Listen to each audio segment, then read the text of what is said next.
What's wrong?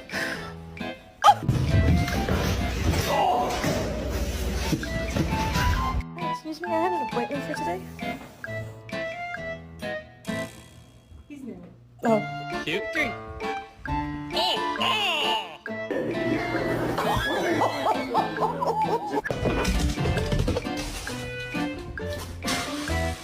They're eating the dogs, the people that came in. Are you hungry?